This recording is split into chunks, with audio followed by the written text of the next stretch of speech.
कहूँ यारो, दिल की तन्हाई को आवाज बना लेते हैं। दिल की तन्हाई को आवाज बना लेते हैं।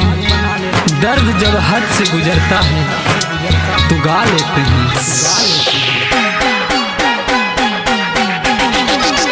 हो दर्द दिलावा के देलू ना दवाही, जुदा हो के तो चल गईलू। हो दर्द दिलावा के देलू ना दवाही, जुदा हो के तो चल गईलू। हो दिन रात हमारा आवता रोवाही, जुदा हो के तो चल गईलू। हो दर्द दिलावा के देलू ना दवाही, जुदा हो के तो चल गईलू। म्यूजिक बाय मुन्ना राज।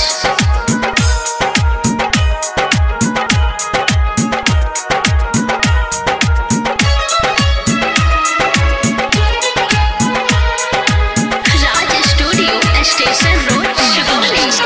हो माला झपतानी लेके तारा नाम के, रोवतानी गोरी फोटो तो हर थाम के, फोटो तो हर थाम के, फोटो तो हर थाम के। हो माला झपतानी लेके तोहरा नाम के, रोवतानी गोरी फोटो तो हर थाम के। हो जाने जाते जाते भइलू हारा जाही, जुदा हो के तू चल गईलू। हो दर्द दिलावा के देलू ना दवाही, जुदा हो के तू चल गईलू। हो दिन रात हमारा आवता रोवाही, जुदा हो के तू चल गईलू।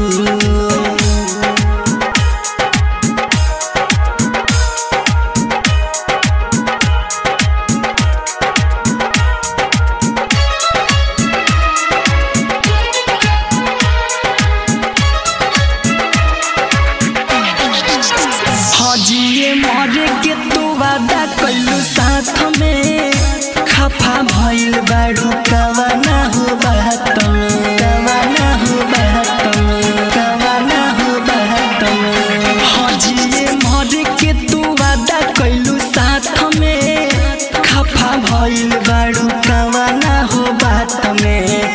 हो राइटर रमेश से कइलू बेवफाई, जुदा हो के तू चल गईलू। हो धड़कन धनंजय के दिहलू रोवाही, जुदा हो के तू चल गईलू। हो दर्द दिलावा के देलू ना दवाही, जुदा हो के तू चल गईलू।